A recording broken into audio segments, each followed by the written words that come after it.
It is update day today, and that means another Escalation talent tree build guide video, and this is going to be the last one in the series. We finally finished them all, and I'm excited to not be doing these videos anymore. If you guys are interested in checking out the other videos in this series, I'm going to leave a link to the playlist in the video description down below. That being said, though, we are starting a new series as of this week, which is going to be a beginner's guide to Gauntlet, which is also going to include a build guide video for every weapon for Gauntlet. So if you're interested in getting the new cells for Season 4 of Gauntlet as quickly as possible, make sure to subscribe and turn on notifications to get notified when those videos start launching this weekend, so you guys can get everything prepared and be ready to hit Gauntlet Season 4 as soon as it comes out next week. Before we jump down into the game to check out the talent tree build for the shock escalation, I do want to say a special thank you to our latest channel member, actually our first channel member too, Mr. Techio. All right, let's jump down into the game and check out how to set up your talent points for the shock escalation. We're going to start off with 3 points into Executioner. This is going to give you 25% damage for each behemoth below 50%. This is a great talent. I really like Executioner, and I take it in almost every one of these talent tree build videos. Now, if you are going to be playing with a group of people pretty consistently, I would take Squad Goals. If not, though, we're going to put 1 point into Zai's Maneuvers. Next up, we're going to put 3 points into Lucky Strikes. This is going to give us 9% passive critical strike chance during the shock escalation. Then we're going to go back and put another point into Zai's Maneuvers or Squad Goals, depending on your preference. Then we're going to put 3 points into Paragon's Blessing. Dodging through an attack grants plus 20% damage to all Slayers for 20 seconds or until you take damage. Really good amp. Now here's where we come to another fork in the road. You can either start putting points into Breath of Life, which I really like. This is a great survivability amp, or you can go back and put points into Zai's Maneuvers or Squad Goals.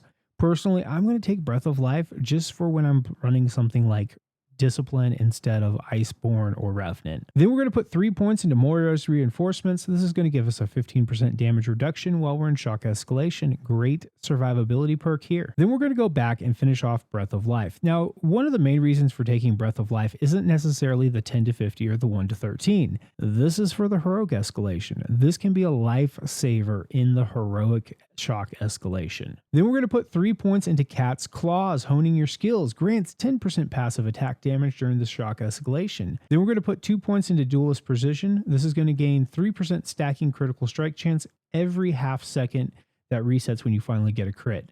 This is kind of like a pulse thing. Over time, you're going to build up for basically 100% crit chance. Now we're going to have some options here. You can either put a point into Full Throttle, or you can max out Thrill of the Hunt. But some things to keep in mind is if you're running a wounding build, you might want to take up Wounded Corruption. If you do, you're going to have to sacrifice a point from either Thrill of the Hunt or Full Throttle. If you're playing a heavy stagger damage weapon, you might want to get Lady Luck's Flames for Lady Luck's Barrage. Now, if you're not playing a stagger weapon or you're not playing a wounding weapon, primarily, I would put the point into Full Throttle and Thrill of the Hunt. So me personally, I'm putting 1 point into Full Throttle until the behemoth is defeated, gain 30% critical strike chance. This is an amazing perk to pick up on either the last round when you're going up against Malkirion, or taking it before one of the 2 behemoth fights so that you can just burn down one of the 2 behemoths really quick with that extra 30% critical strike chance. Then I'm going to put 3 points into Thrill of the Hunt. Each time a behemoth is defeated, deal 5% more damage.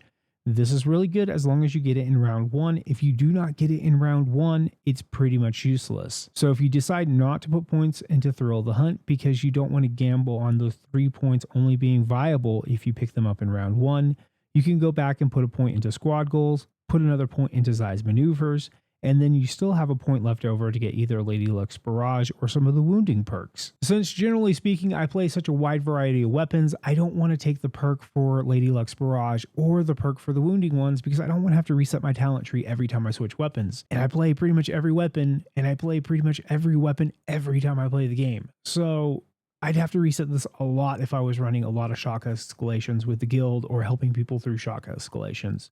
So personally for me, I like to keep this talent tree pretty much not focused on a certain particular weapon type or certain play style, just so that I don't have to worry about that in the long run. If you guys are looking forward to those Gauntlet build guide videos, let me know which weapon you guys are most interested in seeing first in the comment section of this video. The first one I'm personally planning on doing is going to be the support Warpike build, because I think that's the one that you're going to be using right away, whereas the other ones are going to depend on the weapon mastery order for the next season of Gauntlet.